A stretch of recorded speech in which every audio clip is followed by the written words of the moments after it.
마태복음 22장 1절에서 14절까지 내가 한 절 읽고 여러분이 한 절씩 읽으시겠습니다. 시작. 예수님께서 대답하여 다시 비유로 그들에게 가르치시며 말씀하시기를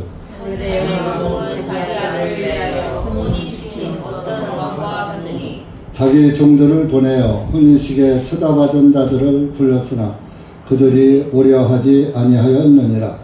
다시 그가 다른 종들을 보내면서 말하기를 초대받은 자들에게 말하라. 오라, 내가 저녁 식사를 준비하게 하고 나의 소와 나의 살찐 기둥도 잡아 모든 것들을 가르쳐주니 혼인잔치에 오라 하라 하셨으나 그들은 처제를 가볍게 여겨 제 갈 길로 갔으니 어떤 이는 자기 농장으로 어떤 이는 장사하러 갔으며 남자들은 그의 종들을 붙잡아 모욕을 주고 죽여주니라. 왕이 이것을 듣고 경노하여 군대들을 보내어 그 살인자들을 죽이고 그들의 성읍을 불살라 버리고 그때 자기 종들에게 말하기를 혼인식을 준비하였으나 초대받은 자들은 합당하지 아니하도다. 그러므로 너희는 큰 길로 나가서 사람들을 만나는 대로 혼인잔치에 청해오라 하였더니 그 종들이 큰 길로 나가서 나쁜 자들 선한 자들 만나는 대로 다 함께 모이니 그 혼인식에 준비 가득하더라. 왕이 그 손님들을 보러 들어왔을 때 거기에 혼인 예복을 입지 아니한 한 사람을 보고 그에게 말하기를 친구여, 그대는 어찌하여 혼인 예복도 입지 아니하고 여기에 들어왔느냐 하니 그가 아무 말도 못하니라. 그때에 왕이 종들에게 말하기를 그의 손발을 묶어 데리고 나가 바깥 어둠 속에 내어 던져라. 거기서 슬피 울며 이를 갈게 되리라 하였느니라. 이는 부름받은 자들은 많으나 택함을 입은 자들은 적기 때문이라 하시니라. 기도하시겠습니다. 하나님 아버지 감사합니다. 오늘도 하나님의 은혜와 사랑을 입은 그리스도인들이 모여서 주님의 말씀 앞에 고개를 숙였습니다. 이 한 시간도 기록된 말씀을 통하여서 다시 한번 우리 주님의 말씀을 묵상하고 말씀을 깨닫게 하셔서 정말로 주님의 초청이 얼마나 귀하고 값진 것인가를 알게 하시고 주님의 은혜 가운데 주님의 은혜를 찬양하며 살아가는 살아있는 그리스도인으로서 주님을 증거하며 살 수 있도록 은혜 베풀어 주시옵기를 원하옵고 이 한 시간도 말씀을 주님께 맡기오니 이 둔한 입술 주님께서 주장하여 주시옵소서. 시종을 주님께 의탁하오며 예수님의 이름으로 기도하옵나이다. 아멘.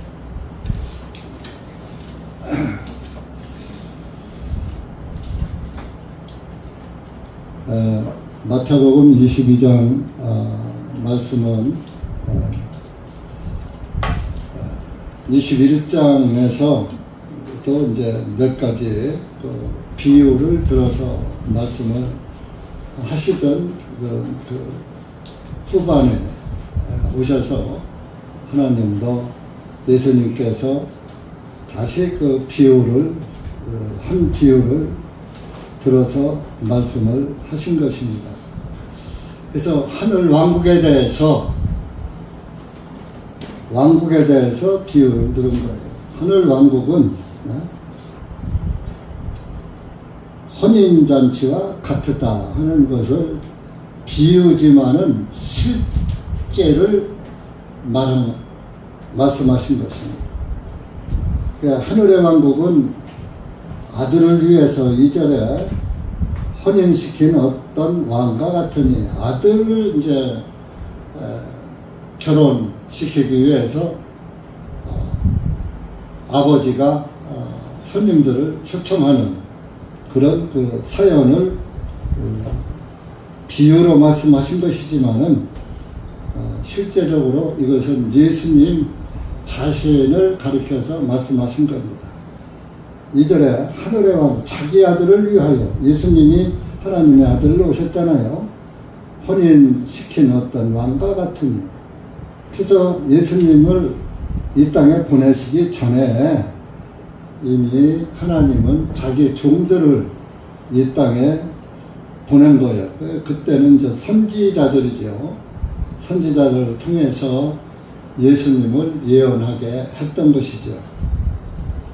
하나님의 아들을 보낼 것을 이사야 선지자든 물론 아브라함이든 모세든 사무엘이든 하여튼 에레미야든 모든 선지자를 통해서 예수님을 보낼 것을 예언을 하셔서 내 아들을 믿으라고 말씀을 하신 겁니다. 그래서 이제 그것을 비유로 해서 이제 첫 청장을 보내는데 3절이죠. 종들을 보내서 혼인식에 초대받은 자들을 불렀으나, 옛날에는, 지금은 청첩장이 모바일 청첩장이지만 옛날에는 청첩장이나 또 부고나 이런 것을 사람들이 직접 돌렸어요. 예를 들어서 사람이 돌아가시면요 부고를 돌리는데 동네 사람들이 다 모이죠. 그러면 이제 그 부고장이 나오면은 그 부고장을 가지고 한 동네에 한 사람씩 보내는 거예요. 가서 누구네 집 갖다 줘라. 이제 상주가 이름을 써서 주면은 그것을 사람이 다 걸어서 집집마다 가서 그 집에다가 전달해줘서 아무개가 작고했다, 돌아가셨다, 이렇게 부고장을 이렇게 전해줍니다. 옛날에는요, 그 부고장을 받으면 그게 또 사람 죽은 그 편지니까 그 조금 집안에 들이기는 껄쩍지근하니까 그 대문 밖에다가 새끼줄을 쫙 늘어놓고 새끼줄을 살짝 이렇게 돌리면 풀어지거든요. 그렇다고 끊어지진 않아요.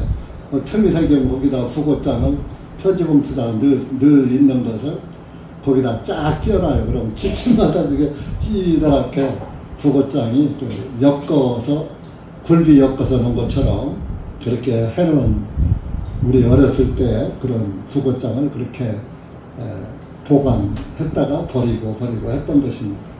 여기 이제 초대받은 사람들을 종들을 보내서 청첩장을 다 보냈죠. 그런데 그들이 오려하지 아니하였느니라. 혼인식에 3절에 보니까 혼인식에 초대를 받았는데 오려고 하지 않는 거예요. 하나님 나라에 초청장을 보냈는데 하나님을 믿지 않고 하나님 말씀에 귀를 기울이지 않고 관심을 가지지 않고 그러는 것은 의미하는 거죠. 그래서 또 다시 또 다른 종들을 보냈어요. 그러니까 구약시대에 선지자들을 많이 보냈잖아요. 욥기도 선지자고, 따지면 다윗도 기고 솔로몬도 기고 종들을 여러 사람의 선지자를 보냈어요. 그 초대받은 자들에게 말하라. 그것이 누구한테 했습니까? 초대받은 자가 이스라엘 민족을 비유로 된 거예요. 이 당시에는. 지금은 초대받은 자가 누굽니까? 여러분들이에요. 초대장이 무엇입니까? 성경입니다. 성경이 초대장이에요. 근데 성경을 선물로 줘도 예배당에 안 오잖아요. 교회당에 안 오잖아요. 초청장을 거부하는 거예요.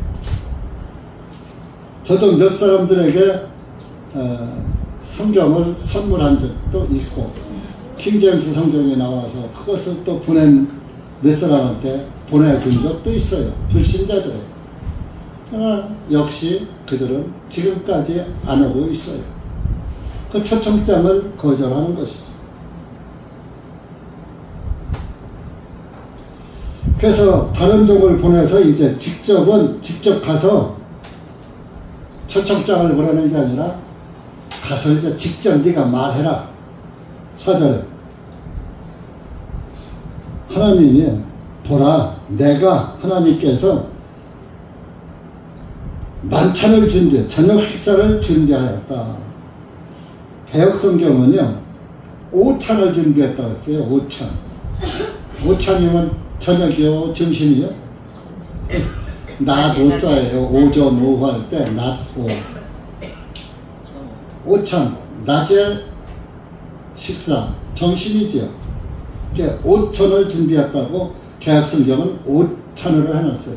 여러분 점심은 하루 종일 아침 먹고 오전 좀 일하다가 배고파서 점심 먹고 또 오후에 일하다가 끝내고 가는 거예요.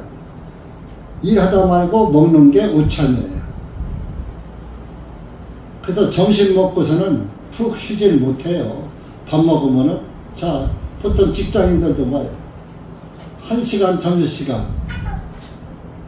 식당 찾아가서 먹고 커피 한 잔 또 들고 사무실 들어가요. 우리 그럭저럭 가서 기다리고 어쩌고 하면 1시간 걸리는 거예요. 쉴 틈이 없어요. 5차는. 그래서 마귀는 우리에게 쉼을 주지 않아요. 편안한 안식을 못 준다 이거예요. 항상 바쁘게 만들어요. 그러니까 5찬으로 준비한 거예요. 5찬으로 번역을 한 거예요. 그런데 우리 킹제임스 성경은 5찬이 아니고 디너요. 디너. 만찬. 디너는 저녁 식사죠. 저녁 식사를 준비하였고 나의 소와 나의 살찐 짐승도 잡아 모든 것을 갖추었으니 혼인잔치에 오라 하라 하였으나 혼인잔치에 오라고 나의 소 살찐 짐승을 잡아서 혼인잔치를 지금 벌리고 있는 거예요. 구약성경에도 혼인잔치에 대해서 또 예언하는 게 있죠. 이사야 25장 한번 가보시죠.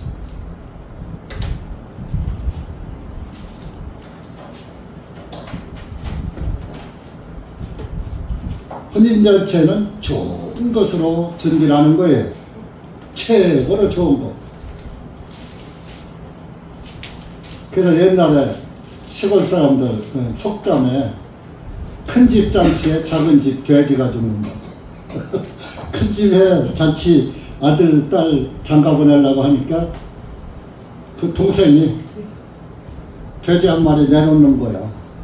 형제간이니까 부조하느라고. 돼지, 우리 돼지 갖다 잡아서 잔치하시오, 형님. 하고, 작은 집 돼지가 죽는 거야. 큰 집 잔치. 옛날에 그런 말이 있었어요. 6절 보세요, 6절. 시작. 이 산에서 만군의 주님께서 모든 백성들에게 기름진 것들의 잔치와 찌꺼기가 가라앉은 포도즙들의 잔치, 곧 골수로 가득한 기름진 것들과 찌꺼기가 가라앉은 포도즙들의 잔치를 준비하시며. 보세요. 하나님께서 이 산은 이제 시온산을 말하는 거예요. 모리아 산도 의미하는 거죠. 시온산이 예루살렘 성전이 있던 산이고, 모리아 산이 아담이 이삭을 바치려고 번제단을 쌓던 산이고, 그 자리에 예루살렘 성전이 세워졌고, 그래서 시온산, 시온은 평화라는 의미라는, 평화가 이루어진 곳이 시온산이에요. 이 산에서 모든 백성들에게, 그러니까 온 세상 사람들에게 그런 뜻입니다. 기름진 것들의 잔치와 기름진 짐승을 잡았다 이거. 이 찌꺼기가 가라앉은 포도즙들의 잔치. 자, 포도주가 찌꺼기가 막 걸리면 좋아요, 나빠요? 마실 때. 그 찌꺼기 가라앉은 최고로 좋은 포도주. 옛날로 말하면 맑은 술. 맑은 술. 그 잔치집에 가서 최고로 귀한 손님에게 맑은 술을 주는 거예요. 그냥 일반 동네 손님에게 막걸리를 주고, 막걸리는 텁텁하고 꺼쭉하고 그렇죠. 맑은 술은 걸리는 게 하나도 없어. 이빨새에 끼는 게 하나도 없어. 그냥 술술 넘어가는 거예요. 그 집에 가서 맑은 술 얻어먹고 오면 그 사람은 잔치집에 가서 최고의 대접받은 거예요. 그러니까 하나님께서 잔치를 벌리시는데 살찐 짐승을 잡았고 술도 찌꺼기가 가라앉은 포도, 이게 우리 성경에서 이제 포도즙이라고 했지만 영어에 와인이에요. 와인. 그래서 개역성경은 포도주라고 번역이 됐어요. 근데 진리면에서 포도주는 예수님의 그 포도즙은 예수님의 피를 상징하기 때문에 여기에서 포도즙으로 좀 이렇게 와인을 갖다 포도즙으로 약간 의역을 한 겁니다. 그래서 포도주 잔치는 예수님 잔치를 의미하는 거예요. 피의 잔치. 피의 잔치인데 죄사함의 잔치예요. 하나님과 내가 평화가 이루어지는 잔치예요. 곧 골수로 가득 찬 기름진 것과 여러분들 곰국하죠. 곰국. 곰국은 저 뼈를 우리고 골수 뼛속에 들어간 골수를 우리고 우려서 하는 것을 곰국이라고 그러잖아요. 그냥 마시기만 해도 그건 보약이 되잖아요. 곰국. 골수로 가득 찬 기름진 것들과, 그러니까 국도 아주 골수에서 빼낸 아주 진국을 만들었다 이게. 찌꺼기가 가라앉은 포도들의 잔치를 준비, 최고의 아주 음식으로 준비하고 이스라엘 백성을 부르신 거예요. 오늘 저와 여러분을 부르시는 거예요. 최고로 기름진 짐승이 예수님을 상징하는 거예요. 포도즙 찌꺼기가 가라앉은 포도주는 예수님의 피를 상징하는 거예요. 최고의 피, 최고로 값진 피. 시시하게 염소나 송아지의 피 갖고 우리 죄를 사한 게 아니에요. 예수님의 피로 우리 죄를 사해서 그 죄를 사함받은 사람은 마음이 어떠냐? 날 잔치집은 괴로운 집이요 즐거운 집이요. 잔치집은 기쁘고 즐겁고 노래소리가 끊이지 않고 춤이 끊이지 않는 집이 잔치집이에요. 옛날에 잔치집에 가면 술 한잔 먹고 안주에 술 한잔 먹고 덩실덩실 춤추면서 노랫가락 한 마디씩 부르고 오고. 옛날에 시골 잔치는 다 그래서 지금은 예식장에서 뭐 노래하게 하고 뭐 신랑 신부 친구가 축가 한번 부르고 말지만 옛날에는 온 동네 사람들이 덩실덩실 춤추고 놀았다니까요. 잔치집에서 잘 먹고 잘 놀고 기쁘게 즐겁게. 그럼 여러분들 우리가 예수 그리스도의 최고의로 귀하신 분께서 이 땅에 오셔서 저와 여러분을 위해서 피 흘려서 저와 여러분의 머리털보다도 더 많고 구데기같이 더러운 나의 그 죄들을 다 사함받았으면 여러분들이 기뻐하여 슬퍼하여 날마다 근심걱정이고 짜증부리하지 돼요. 어때요? 구원받은 사람의 마음은 항상 그 마음이 잔치집인 거예요. 잔치집은 뭘 의미합니까? 항상 기쁘고 즐거운 겁니다. 잔치집에 가서 대성통곡 해보세요. 아이고 땀 놔보세요. 쫓겨나요. 쫓겨나. 저 어디서 좀 미친놈 왔네. 안전요원이 가서 다 밖으로 다 집어 동댕이 쳐요. 그래요? 안 그래요? 여러분들이 하나님의 잔치집에 오신 거예요. 하나님의 잔치집에 오면서 와서 저 오늘 안주 먹었어요? 좋은 포도주를 마셨어요. 기분이 좋아야지. 돌아가면서 하하 웃으며 돌아가야지. 올 때도 찡그리고 갈 때도 찡그리고 이렇게 가면 되겠어요? 뭐 들어와요 자칫집에. 자칫집에 와 뭐 분위기 망치려고 와? 아니잖아요. 자칫집에 가서는 같이 기뻐하고 즐겁고 그래야죠. 이 예배당이 오늘의 잔치집이에요. 그 여러분들이 예수 그리스도의 피의 복음을 듣고서는 항상 기쁘고 즐겁고 죄사함 받았으면 항상 기쁘고 즐거워야지. 왜 그 기쁘고 즐거움이 어디로 도망갔습니까? 도적 맞았습니까? 기쁘고 즐거워.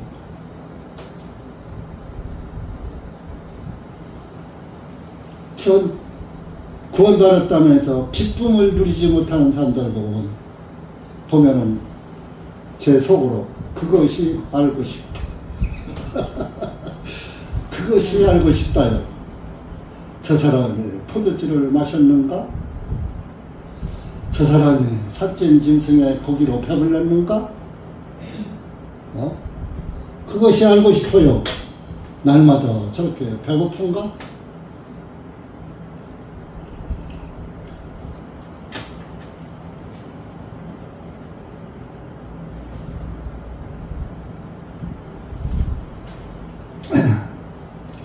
이렇게 아주 잔치집에 좋은 걸로 기름진 걸로 만들었어요.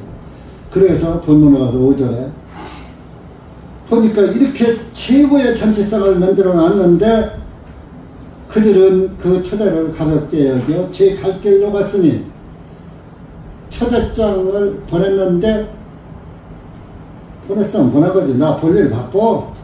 어떤 이는 자기 농장으로 나 일하러 가야지 돼. 바빠. 어떤 이는 장사하러 갔습니다. 누가복음에는 조금 더 자세하게 나와 있어요. 이 말씀에 대해서 누가복음 14장 한번 가.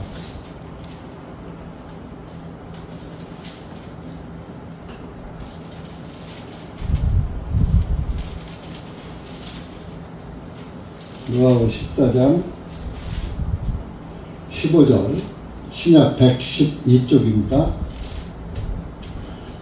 15절부터 조금 길은데 그냥 읽는 것으로 대신할 거니까 15절부터 20절까지 시작.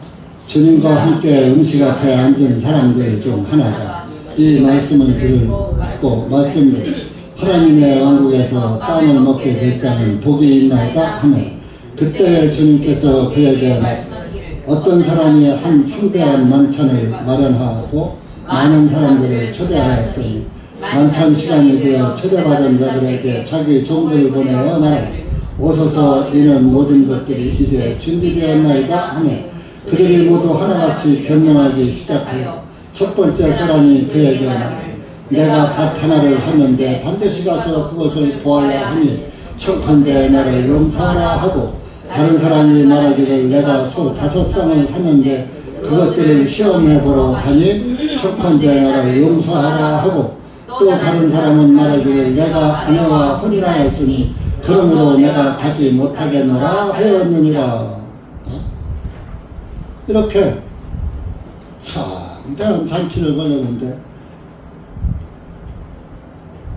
나는 밭을 샀으니까 그 일을 해야 할 때 못 가겠어. 바빠서. 나는 소 5쌍 10마리죠. 5겨리를 샀는데 그것을 길들여야지 돼. 옛날엔 소를 갖고 길들여서 농사졌잖아요. 그 길들이는 걸 시험한다고. 그래야 밭을 갈고 논을 갈고 하는 거예요. 시험하러 가니 청컨대 나를 용서하라. 나는 지금 신혼이야. 아내 얻었어.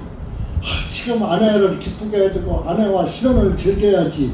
거기 못 가. 교회 못 가. 오늘날은 교회 못 가. 밭에 일해서 가서 교회 못 가.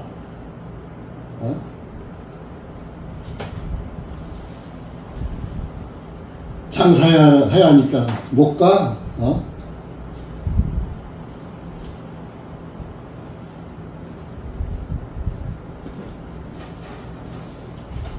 그래서 23절에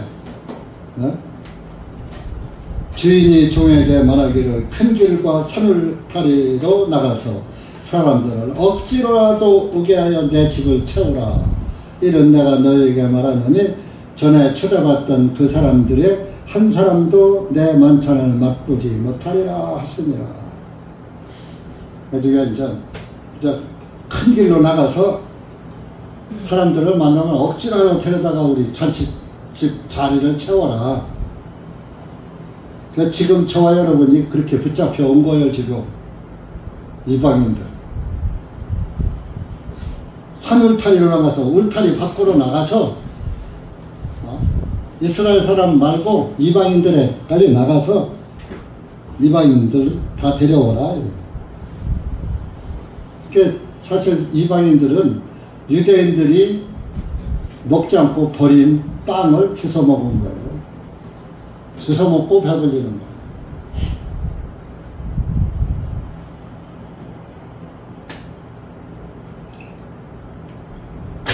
마태복음 22장으로 갑시다. 이렇게 농장으로 가고 장사하러 가고 그러고서 6절에 보니까 남은 자들 여기서 이제 뭐예요? 소 질질이러 가고 농장으로 가고 장사하러 가고 그리고 집에 또 남은 사람들이 있더라 이거예요. 그들은 뭐 어떤 짓을 하냐?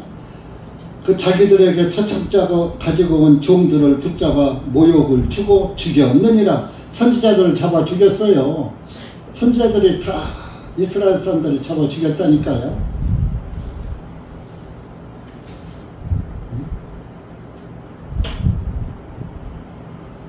그래서 하나님이 마태복음 22장 오늘 22장까지는 너희는 내 잔치에 와서 구원받아라.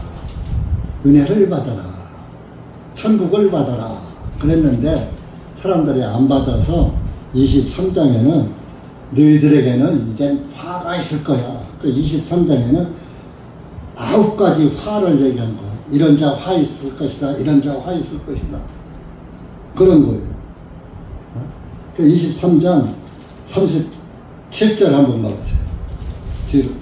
뒤로 넘겨서 마태복음 23장 37절 38절 시작.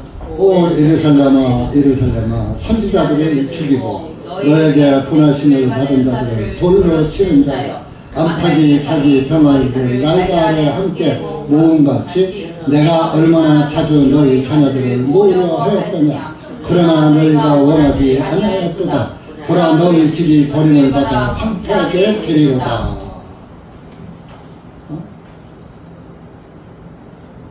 예루살렘아 오 예루살렘 오 하는 것은 슬프다 예루살렘아 그런 뜻이에요. 탄식하는 소리야. 하나님 내가 너희들이 선지자들을 죽이고 너에게 보내심을 받은 자를 돌로 쳐 죽이는 너희들이요 예루살렘 사람들이야. 이스라엘 사람들이야. 암탉이 자기 병아리들을 날개 아래 모음같이 내가 얼마나 자주 너희 자녀들을 모으려고 했더냐. 내가 너희들을 얼마나 어떻게 해도 내 나라에 들어오게끔 하려고 너희들을 구원하려고 그렇게 내 은혜의 날개 아래 품었는데 그러나 너희가 원하지 아니하였도다. 네가 원하지 않아서 할 수 없이 너희들은 이제 멸망의 길밖에 없다. 그런 말씀을 하는 거예요. 너희가 원하지 않아요. 오늘도 마찬가지예요. 이 한 목사가 무식은 해도 구원에 대해서는 무식하지 않아요. 구원만은 확실하게 여러분들에게 전하고 한 영혼도 구원 못 받는 영혼이 없기를 바라고 해서 나이 70이 넘어서 80이 가까우면서도 이걸 못 그만두고, 후계자가 없어서 못 그만두는 게 아니에요. 육신대로라면 후계자가 뭐가 중요해요. 나 할 도리만 하면 그만이지. 한 영혼이 불쌍하고 한 영혼이라도 하나님 나라에 더 들어오게 하기 위해서 후계자도 없고, 사실 안타까운 마음에서 여러분들 앞에서 안타까운 심정으로 하나님의 구원의 복음의 말씀을 전하는 거예요. 그런데 여기와 있으면서도 딴짓하고 안정되게 말씀 하나 차분하게 듣는 사람도 있고 안 듣는 사람도 있고, 하나님 말씀을 들으면서 좌우를 왜 살핍니까? 하나님의 말씀이나 봐야지.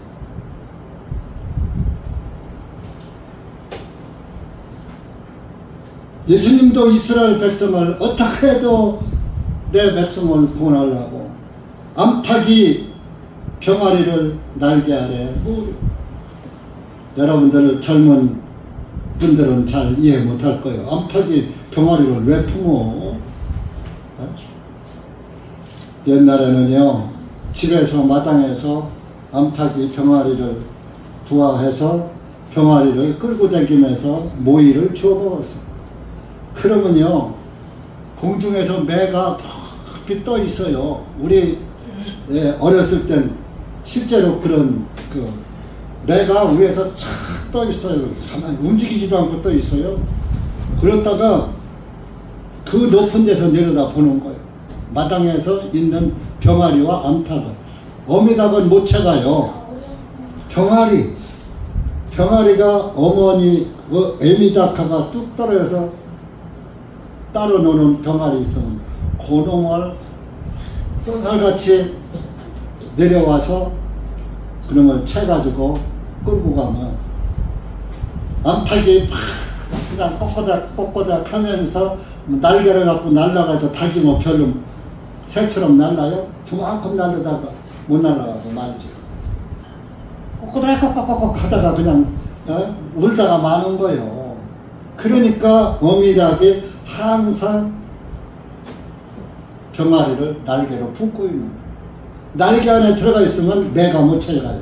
독수리가 못 채가요. 그 날개 밖으로 나온 놈을 채간다니까요. 먹이로. 마귀가 그래요. 예수 그리스도의 은혜의 품 안에 들어있는 사람은 못 넘어뜨려요. 날개 밖에서 저 잘났다고 혼자 애미닭에 꼭꼭꼭 이리와 꼭꼭꼭 해도 그 말 안 듣고서 지 맘대로 저 울타리 밖으로 나가서 놀다가 매에 밥이 되어버리고 많아요. 영적인 것도 똑같아요. 목사의 날개가 아니라 예수 그리스도의 은혜의 날개 아래 숨지 않냐면 마귀, 공중에 사는 마귀를 상징하는 거예요. 마귀가 와서 여러분들 영혼을 잡아간다니까요. 여러분들 육신이나 잡아다 먹고 말면 괜찮아. 여러분들의 영혼이 불 호수에 집어던진다니까요. 차라리 병아리같이 맥힘을 당하고 그걸로 끝나면 괜찮아. 병아리는 그걸로 끝나요. 짐승은 심판이 없어요. 짐승은 죽으면 그걸로 끝이요. 사람만 죽은 다음에 심판을 받는 거예요. 여러분들 어찌하시겠어요? 내가 은혜의 날개 안에 있어야 되겠어요? 이스라엘 사람들은 내가 너희를 날개 아래 모음같이 얼마나 자주 너희 잔을 모으려고 하였더냐. 그런데 너희가 원하지 아니하였다. 예수님은 잡아주겠지요. 너희 집이 버림을 받아 황폐하게 되리로다.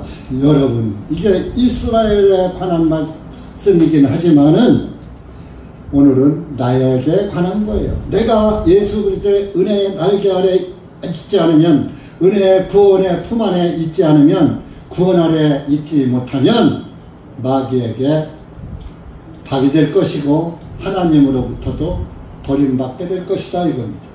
너희 집이 버림받아 황폐하게 되리라. 그래서 서기 70년에 예루살렘이 멸망당한 거예요. 유대인이 다 멸종당한 거예요.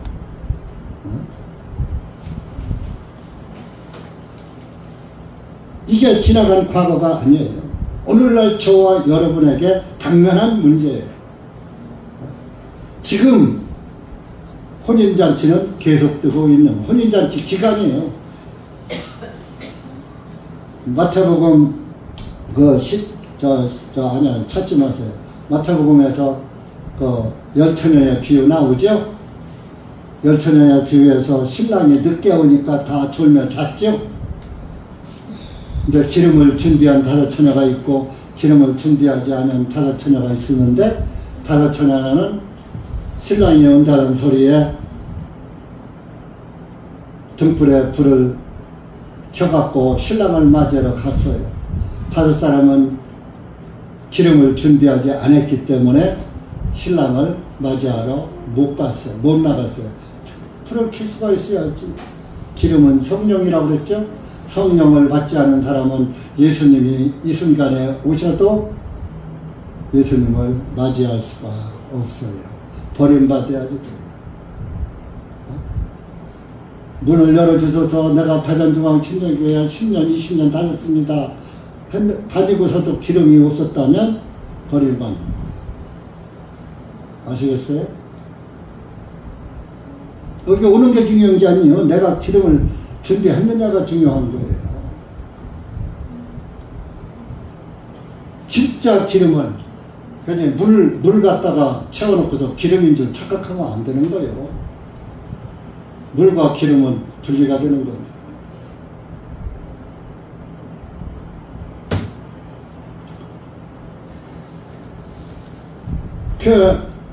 그래서 7절에 남은 6절에서 종들을 붙잡아다 죽였다 이겁니다. 7절에 왕이 이것을 듣고 경로에서 군대를 보내어 그 살인자들을 죽이고 그들의 성을 불살라 버리고, 이게 서기 70년에 예수님을 죽이고 예수님의 선지자들을 죽이고 마지막엔 예수님까지 죽였죠. 그래서 왕이 경로에서 로마 군대를 보내서 이스라엘 민족들을 다 심판해버렸어요. 그때 예루살렘 성전이 불탔고 예루살렘 성이 다 무너졌고 돌 위에 돌 하나도 남지 않고 아주 뿌리채 뽑혔어요. 기초까지 파서 버렸다고 해요. 예루살렘 성전을 지었던 그 기초석까지 뽑아서 버리고 성의 기초석까지 다 뽑아서 버렸다는 거예요. 그래서 아주 흔적도 없이 예루살렘 성을 불태워서 무너뜨렸다.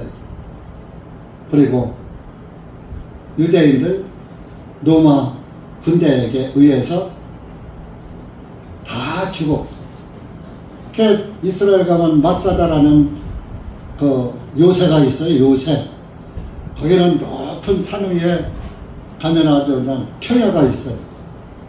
거기로다가 이스라엘 민족이 이제 마지막 한 1000명이 걸로다가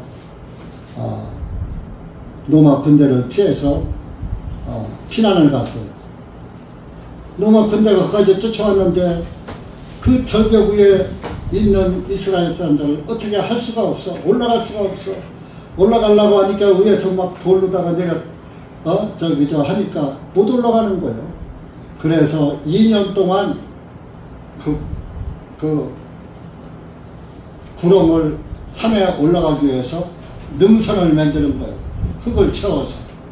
그래서 그 산 정상하고 같게 싹 이렇게 이제 올 사람이 걸어서 올라갈 수 있을 정도로 흙을 쌓아서 산하고 맞대어 놓고서 올라가 보니까 거기에 있던 이스라엘 사람들이 다 죽어버린 거예요. 저 개같은 로마 군대에게 욕을 당하고 죽느니 우리가 죽자. 그 사실이 왜 어떻게 전달되느냐, 어떤 노인 하나가 죽기 싫거든. 그래서 숨어버린 거야. 어디 아무도 모르는 데 가서 숨어서 이제 그 죽는 광경을 보니까 1000명이 500명씩 죽고 500명씩 나는 한 사람이 한 사람 죽이는 거야. 그러니까 한 사람이 지금 500명이 죽잖아요. 250명 났잖아요. 또 반으로 줄이는 거야. 250명이 또 한 사람씩 죽이는 거야.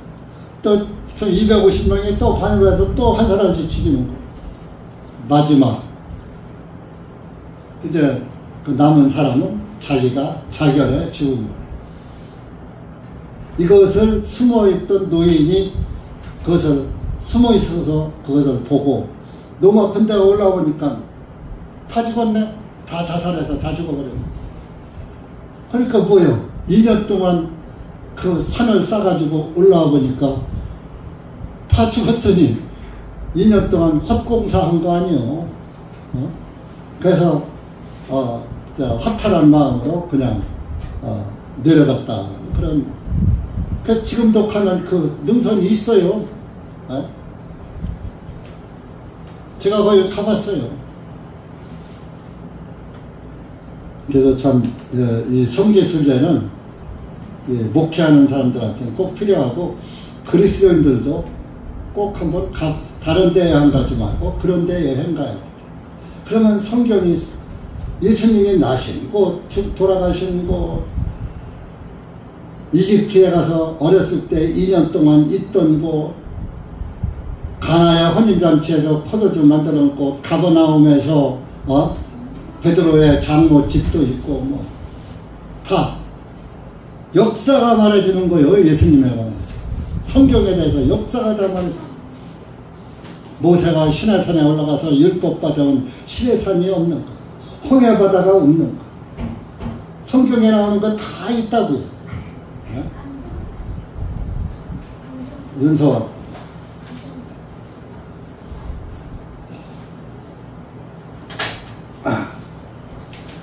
이렇게 해서 서기 70년 내 이스라엘은 멸망한 거예요. 지금 있는 이스라엘 민족은 가짜예요. 참 유대인이 아니에요. 카자리아 민족 이게 와서 유대인 노릇하고 있는 거예요. 그때 참 유대인들은 다 죽은 거예요. 서기 70년 이전에 예수님의 제자들은 다 죽었고 순교당해서 사도 요한만 100살에 죽었는데 반모섬에 가 있었으니까 예루살렘에 있었지 않고 그러니까 100살까지 반모섬에서 살다가 죽은 거예요. 요한계시록 쓰고 하나님의 섭리 아래서. 성경은 이렇게 예수님이 비유의 말씀이지만 비유지만 참으로 이루어질 일을 비유로 말씀하신 거예요.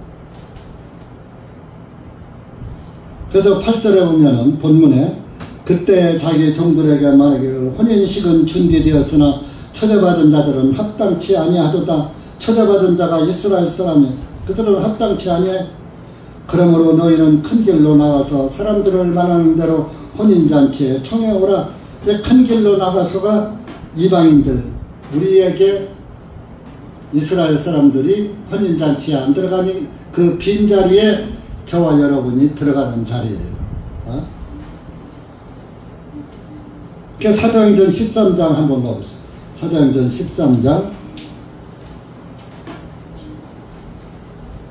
그래서 사도 바울이 이스라엘 사람들에게서 이제 복음을 전하다가 하도 안 들으니까 우리는 이제 이방인들한테로 복음 전하러 간다.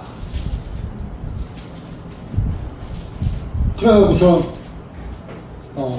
이방인에게로 간 그 기록이 나와요. 사도행전 13장 44절부터 46절까지 시작. 그 다음 안식일에는 거의 온 성읍이 하나님의 말씀을 들으라고 함께 나아오니라. 그러나 유대인들이 그 무리들을 보고 시기가 가득하여 바울이 말한 것들을 대적하여 말하면서 반박하고 모독하거늘 그때 바울과 바나바가 담대하게 되어 말하되 하나님의 말씀을 마땅히 너희에게 먼저 말할 필요가 있었으나 너희가 그 말씀을 너희로부터 버리고 너희 자신을 영원한 생명에 합당치 아니한 자로 판단하였으므로 보라 우리가 이방인들에게로 돌아섰느니라. 너희들이 그러니까 저는 보고 안 받으니까 우리는 이제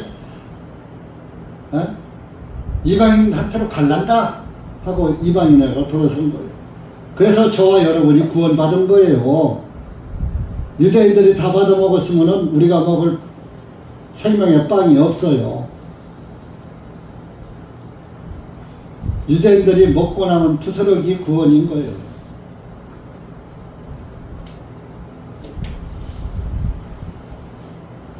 (47절) 그 밑에 하는 더 읽으세요.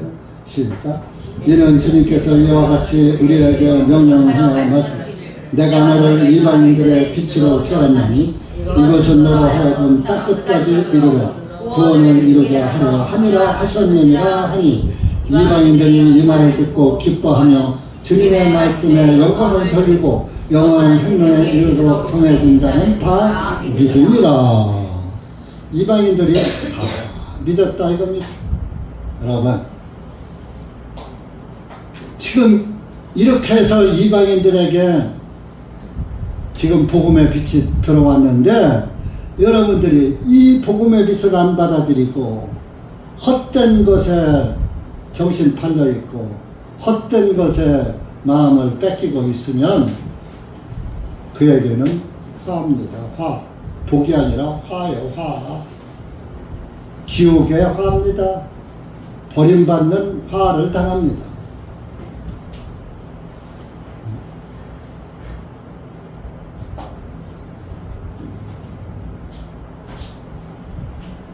그 10절에 와서 종들이 큰 길로 나가서 나쁜 자든 선한 자든 만나는 대로 다 함께 모으니 22장입니다. 그 혼인식에 손님들이 가득하니라. 이제 혼인집에 아주 자리가 꽉 찼어. 근데 11절에 왕이 그 손님들을 보러 들어왔을 때 거기에 혼인 예복을 입지 않은 한 사람을 보고 그에게 말하기를 친구여 그대는 어찌하여 혼인 예복도 입지 아니하고 여기에 들어왔느냐 하니 그가 아무 말도 못하니라. 개혁성경엔 유구무원 이언을 그랬어요. 유구무원 입언이 있으되 말을 못한다 그럽니다. 아무 말도 못하니라. 이건 뭐요? 왕이 하나님이죠. 이제 자기 혼인잔치에 손님들이 많이 와서 다 집안에 꽉 찼어. 그래서 손님들이 얼마나 많이 왔나 와서 딱 보니까 다들 혼인 예복을 입고 왔는데 한 사람이 안 입고 온 거야. 그래서 12절에 친구여 그대는 어찌하여 예복을 입지 않고 여기 들어왔지? 하니까 이 사람이 답변을 못하는 거야. 이게 예복이 뭡니까? 이스라엘은요 잔치를 하면은 예복을 보내요. 우리 잔치에 올라면 이 옷을 입고 오쇼 하고 예복을 보낸단 말이에요. 이스라엘 풍속이. 그러니까 아무나 초청 않는 거예요. 그래서 그 예복을 받은 사람은 그것을 입고 가는 거예요. 우리나라로 말하면 청첩장을 보내죠. 그 청첩장을 받은 사람이 혼인집에 가잖아요. 안 받은 사람은 안 가잖아요. 청첩장 나한테 안 왔어? 골라서 안 가죠. 왜 너한테 갔는데 같은 친구인데 나한테 안 왔어? 에이 가나봐라. 안 가죠. 청첩장이 없으면 안 가잖아요. 요즘은 그 최하 10만원 해야 이렇게 10만원 아끼고 아이고 아주 잘 됐다. 감보다 고용이 달다. 안 가지. 혼인 예복을 다들 입고 왔는데 한 사람이 안 입고 왔더라 이거. 그러니까 친구요 왜 자네한테 내가 예복을 보냈는데 왜 예복을 입지 않고 왔어? 입원 있는데 말을 못하더라. 구원의 간증이 없는 거예요. 구원받은 사실이 없는 거예요. 예수 그리스도로 옷 입지 못한 거예요. 구원의 옷을 입지 못한 거예요. 구원의 옷을. 자, 예복이 누구니? 이 예복이 바로 예수 그리스도. 예수님을 이 땅에 예수님이 보내셔서, 하나님이 보내셔서 예수 그리스도를 통해서 구원의 옷을 우리에게 입혀주셨잖아요. 아담에게 가죽 옷을 지어 입혔잖아요. 아담이 스스로 가죽 옷을 만들어 입었어요? 하나님이 입혀줬어요. 하나님이 입혀줬잖아요. 그러면 아담에는 왜 하나님이 입혀주고 나한테는 하나님이 안 입혀줘? 저와 여러분에게도 예수 그리스도를 보내서 예수 그리스도로 옷 입게 한 거예요. 갈라디아서 3장 27절 찾아보세요.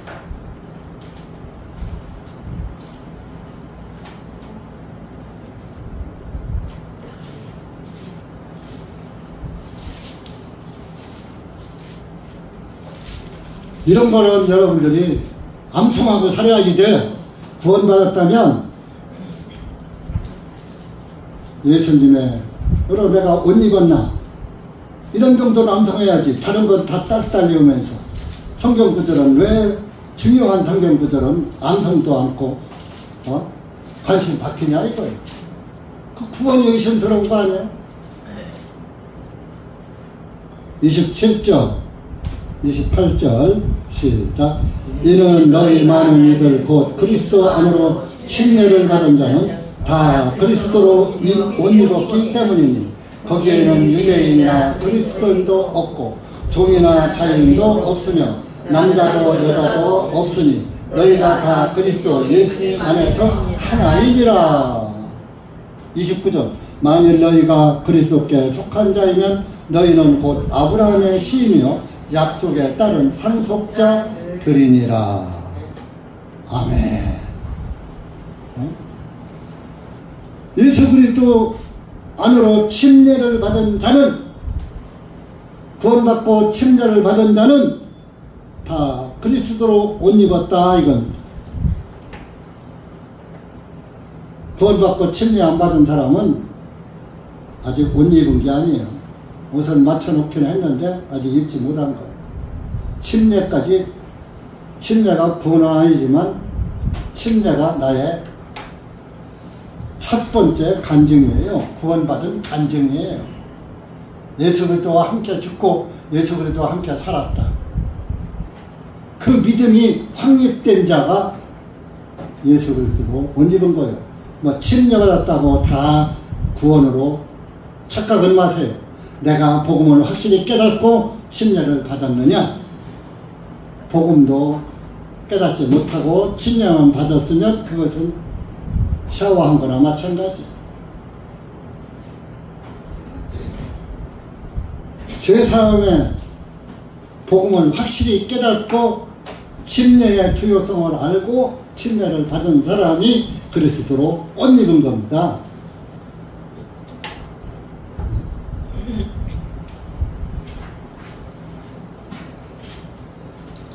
예수님이 예복이라니까요.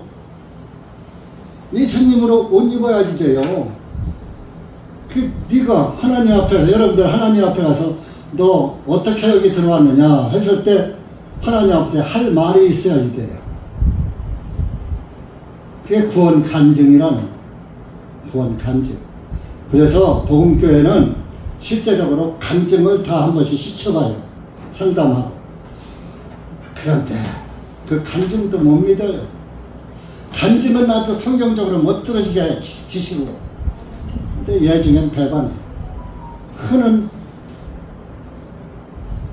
간증이 참 간증이 아니었던 것이야. 간증을 확실히 했으면 확실한 믿음 안에서 끝까지 가야지. 왜 중간에 가서 곁길로 가느냐고. 제 길로 가느냐고. 내가 길이요 진리요 생명이라고 하신 길 계신 예수님을만 따라가야지. 왜 구원받았다는 핑계로 다른 길을 좌고 우로 좌고 우면하며 가느냐 이거.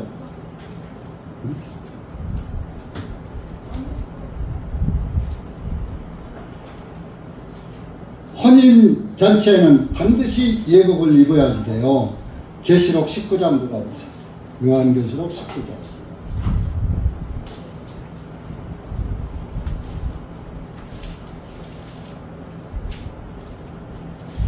여러분들 대전중앙침례교회로 출석하는 것으로 기뻐하지 마세요. 대전중앙침례교회에서 내가 확실한 구원의 복음 안에 서 있는가를 확인해보고 기뻐하셔요. 여기 와서 앉았다가 헌금만 하고 가는 것으로 기뻐하게 여기지 마세요.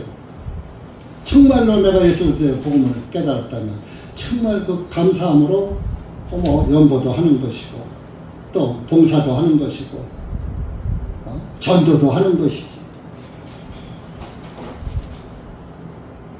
구원받은 사람은 전도할 사람이 맨 전도할 사람인 거예요.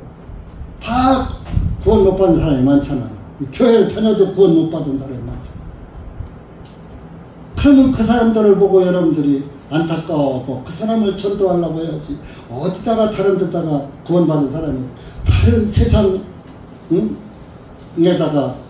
자기 영혼을 팔아버립니까? 요한계시록 19장 7절부터 9절까지 시작. 우리가 기뻐하고 즐거워하며 그분께 존귀를 돌리세. 이는 어린 양의 혼인이 이루었고 그분의 아내도 자신을 예비하였기 때문에 또 그녀에게 청결하며 흰 세마포를 차려입도록 허락하였으니 이는 이 고운 세마포는 성도들의 의로움이라 하니라. 이에 그 천사가 내게 말하기를 기록하라. 복되도다 어린 양의 혼인 만찬에 부르심을 입은 자들이여 하고 내게 말하기를 이것들은 하나님의 참된 말씀이라 하니라. 7절에 우리가 기뻐하고 즐거워하며 구원받았으면 항상 기뻐하고 즐거워해야지. 그분께 존귀를 돌리세요. 하나님께 존귀를 돌리고 하나님께 영광을 돌리는, 하나님에게 모든 영광을 돌리는, 이는 어린 양의 혼인이 이르렀고, 어린 양이 누구요? 예수님이죠. 혼인이 이르렀고 그분의 아내도 자신을 예비하였기 때문에 그분의 아내가 교회예요. 우리가 예수님의 신부라고요. 교회가 구원받은 성도가 그분의 아내도 자신을 예비하였기 때문이라. 부활한 성도, 내가 예수 안에서 죽었다가 다시 태어났다, 다시 살았다.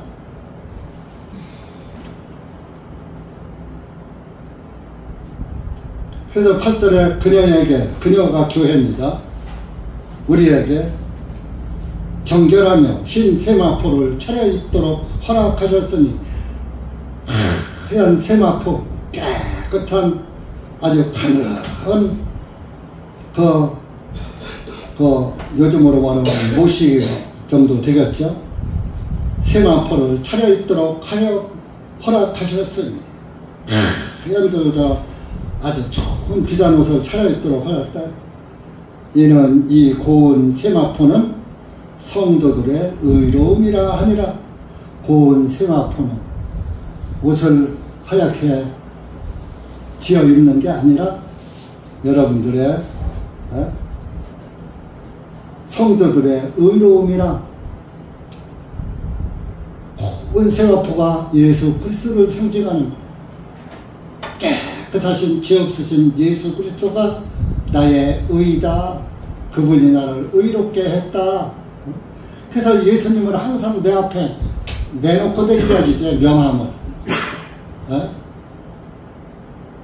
예수님을 항상 내 앞에 방패로 삼고 다녀야 내가 의로운 존재가 되는 거예요. 명패는 나가면은 교회당에서 딱 요 안에는 이렇게 여기 구원받은 대전중앙침례교회 구원받은 성도들만 모이는 장소니까 다 구원받았겠지? 다들 이제 여기 사람들 몇 안 되니까 다 구원받았겠지? 이제 그런단 말이에요. 그렇게 본단 말이에요. 근데 바깥에 이제 딱 예배 끝나고 점심 먹고 이제 오후 예배 끝나고 집으로 딱 가. 세상 사람들하고 섞어라 보니까 표가 하나도 안 나. 이 사람이 구원받은 사람인지 예수 믿는 사람인지 표가 하나. 세상 사람하고 섞어놓으니까 그냥 콩인지 팥인지 분별이 안 돼. 그러면 안 된다 이거. 세마포는 성도들의 의로움이라 세상 사람들하고 섞어놓으니까 표가 나더라. 예수님의 의가 표가 나더라. 예수님 냄새가 나더라. 예수님의 향기가 나더라.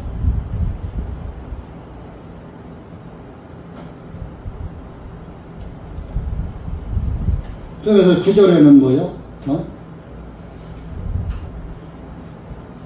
기록하라 복되도다 어린 양의 혼인 만찬에 부르심을 입은 자들이여 하고, 여러분들 혼인 만찬에 여러분들은 부르심을 받았어요. 디너 쇼에 부름을 받았어요. 내게 말하기를 이것들은 하나님의 참된 말씀이라 하니라.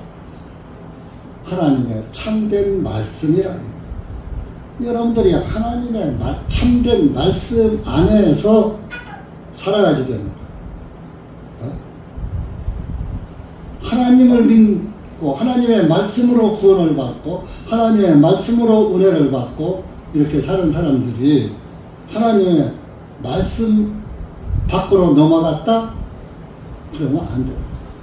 말씀 안에서 살아야 참된 말씀들이. 지금 여러분들은 이런 하나님의 참된 말씀을 여러분들 듣고 있으신 거예요. 그러면 여기서 듣고 있었으니까 밖에 나가도 그 말씀의 향취가 풍기하지 된다 이겁니다. 그게 성도들의 의로움이다. 그것이 옷 입은 자들의 삶이라 이겁니다. 그래서 이 13절에 보니까 12절에서 그 예복을 입지 않은 사람에게 뭐라고 했어요? 왕이 옷 갖다 줘라 하지 않았어요. 그때 왕이 종들에게 말하기를 그의 선발을 묶고 데리고 나가 바깥 어둠 속에 내어 던져라. 바깥 어둠 속에 속이 어딜까요? 지옥. 지옥이 깜깜한지 여러분들이 가봤어? 어떻게 알아? 말씀이 지옥은 어두운 데를 표현하니까 아는 거예요. 지옥에 던져버려라. 거기서 기뻐하고 즐거워하리라 그랬어요. 뭐라고 그랬어요? 거기서 슬피 울며 이를 갈게 되리라 하였느니라. 슬피 울며 이를 간다는 거요. 아이고, 내가 왜 그때 예복을 안 입었지? 내가 왜 그때 하나님 말씀에 정신을 차리고 듣고 구원을 받을 거?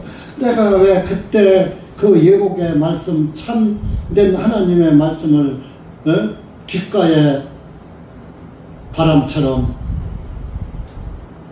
귓등으로만 듣고 속으로 비웃고 하더니 내가 이게 뭐야? 내 앞에 잘 차려놓은 만찬상을 발로 차고 안 먹은 거예요.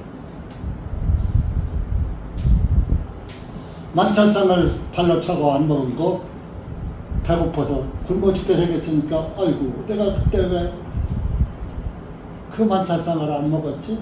그 만찬상이 예수 그리스도예요. 내가 왜 그 예수 그리스도의 생명의 말씀을 안 들었던 거? 그것을 먹었으면 내가 지금 배부르고 즐겁고 기쁘고 이 어두운 곳에 오지 않았을 텐데. 대전중앙침례교회 가서 헌금도 하고 기도도 하고 찬송도 부르고 말씀도 듣고 했는데 내가 왜 그때 그 시간을 허송세월했지? 슬피 울며 이를 가는 거요. 종교교인들은 구원이 없는 교회 교인들은 이제 그 목사도 지옥 갔겠죠. 그래도 가면은 담임 목사라도 만나니까 담임 목사 머리라도 잡고서 너 때문에 네가 똑바로 안 가르쳐줘서 여기 왔어 하고 쥐어뜯을 머리라도 있지만 한 목사는 거기 없을 거예요. 쥐어뜯을 머리도 없어. 자기 이만 바득바득 갈면서 고통 속에서 일을 왜 가라. 얼마나 뜨거운지 일을 박박 걸어가면서 그걸 견디느라고 뜨거움을 이가 갈리는 거요. 아프면 이를 악물잖아요. 그거 이게 아이고 그거 하잖아요. 고통의 불 속에서 유황불 속에서 여러분들 유황불 못 믿어지면 화산 터지는 그 불 한번 보세요. 그게 지나가면 남는 거 있어요? 다 녹아버려요. 근데 지옥불은요, 거기는 구데기도 죽지 않는데 죽지도 않고 영원히 에버레스팅 항상 진행형이야. 항상 뜨거운 속에서 지옥 속에서 고통이 계속 진행되고 있는 거야. 끝이 없는 거야. 그것도 영원. 그런데 반대로 우리가 하늘나라에 가면 하늘나라에서도 에버레스팅 기쁘고 즐거움으로 영원히 계속되는 거야. 여러분, 지금 우리는 천국이냐 지옥이냐 갈림길에 서 있는 거요. 지금 우측으로 가면은 천국길이고 좌측으로 가면은 지옥길이에요. 그러니까 정신 바짝 차려요. 한 발짝을 잘못 디뎌버리면은 그 한 발짝이 천국과 지옥으로 갈라지는 거예요. 여러분들의 마음의 한 발짝의 그 마음을 잘 가늠해서 하나님 말씀 정말 귀 기울이고 잘 듣고 정말로 깊이 묵상하고 듣고 또 듣고 보고 또 보고 계속 확인해 봐야 돼요. 여러분들 집에 보석 반지나 보석, 금은 보석 귀중한 몇천만 원짜리 보석이 있어도 금반지가 있고 목걸이가 있다고 해봐요. 요놈이 있나 없나 항상 확인해 봐요. 그냥 갖다 획 집어던지고 누가 가져가면 가져가고 말아라. 그냥 아무데나 팍 벗어놓고 그냥 잊어버리기도 하고 막 그래요?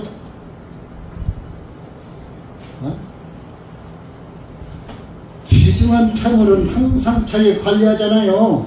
한번 가졌으면 그만이지 왜 그거 관리해요? 구원도 여러분들이 항상 점검해 봐야 돼요. 내 가락지 구원의 혼인 예수님하고 언약식한 약혼 결혼식한 결혼 반지가 잘 끼어있나 없나 자꾸 봐야지 돼요. 그 반지를. 그 반지를 볼 때마다 어때요? 기분 좋겠죠? 사랑하는 남편이 해준 그 다이아몬드 반지를 보면서 사랑하는 남편이 노렉스 시계를 1억짜리를 사다 주고 저 다이아몬드가 1억짜리 갖다 사줬어. 그걸 끼면서 왼수 같은 놈 왜 누가 이거에다 넣나 욕해요? 세상에 우리 남편 같은 사람은 세상에 없어.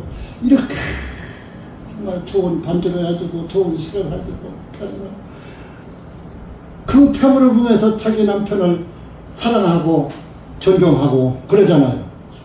여러분들이 예복을 입을 때 예복을 입었으면 그 예복을 보고 세마포를 보고 이 옷을 이렇게 해준 사람한테 감사해야지. 세마포를 입고 그 옷을 해준 사람이 한테 고마움도 모르고 아무데나 하얀 세마포를 입고 진흙탕 속에 들어다니면서 아무데나 그냥 터프되게 앉고 아무데나 터벅터벅 막 걸어가고 해서 그 흙탕물이 그런 세마포에 튈 때마다 그것은 다른 사람들에게 점으로 보이는 거예요. 흠으로 보이는 저 여자가 미쳤나, 저 사람이 미쳤나, 어떻게 저렇게 하얀 드레스를 입고 지읒한 길을 가고 있단가? 정신병자로 보죠. 저건 미친 사람이야, 상한 사람이 아니야. 그럴 거 아니야. 우리가 하얀 세마포는 성도들의 의로움이라 그랬잖아요. 성도들은 하얀 세마포를 입었기 때문에, 예수님으로 옷 입었기 때문에 그 세마포에 점도 없이 험도 없이 그 세마포를 입고 깨끗한 삶을 이어가야지 되는 거예요. 어디가 구원 받았다고 네 암대로 살아요?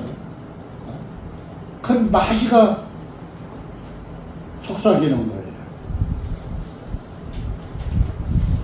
점도 없이 험도 없이 살아라. 여러분들, 우리가 마태복음 22장 말씀을 몇 번씩 들은 분도 있고 오늘 처음 듣는 분도 계실 겁니다. 여러분들, 말씀은 계속 반복해 들으면서 정신을 차리라고 성경을 기록해 놓은 거예요. 그렇기 때문에 처음 듣는 분이 됐든 몇 번 들은 분이 됐든 간에 이 말씀에 우리가 참 창념하고 이 말씀에서 벗어나지 않는, 정말 그 우리의 왕 되신 예수 그리스도를 기쁘고 즐겁게 해주고 그분께 감사함으로 나가는 그런 의로운 그리스도인들로 이 마지막 때에 남으시기를 바라서 이 말씀을 드렸습니다. 기도하겠습니다. 하나님 아버지, 감사합니다. 오늘 우리가 마태복음 22장의 말씀을 다시 한번 또 이렇게 묵상하고 말씀을 나누면서 다시 한번 나의 세마포 대신 또 나의 예복 대신 예수 그리스도를 다시 한번 바라보면서 감사와 찬송과 영광을 돌립니다. 여기 고개 숙인 사랑하는 우리 형제 자매님들, 주님께서 한 영혼 한 영혼 주님께서 그 마음을 살피시고 그 마음을 길 대신 예수님의 길만 따라갈 수 있도록 인도해 주시옵기를 간절히 원하옵고, 여기 고개 숙인 사랑하는 우리 형제 자매님들 모두가 예수 그리스도 안에서 의로운 그리스도인으로서 예수님께 감사와 찬송을 잃지 않는 그리스도인으로 살아갈 수 있는 은혜를 베풀어 주심을 감사합니다. 끝까지 주님 오실 때까지 이 믿음 변치 않고 주님의 영광을 위해서 살 수 있는 우리 형제 자매님들 되게 해 주시옵소서. 예수님의 이름으로 기도하옵나이다. 아멘.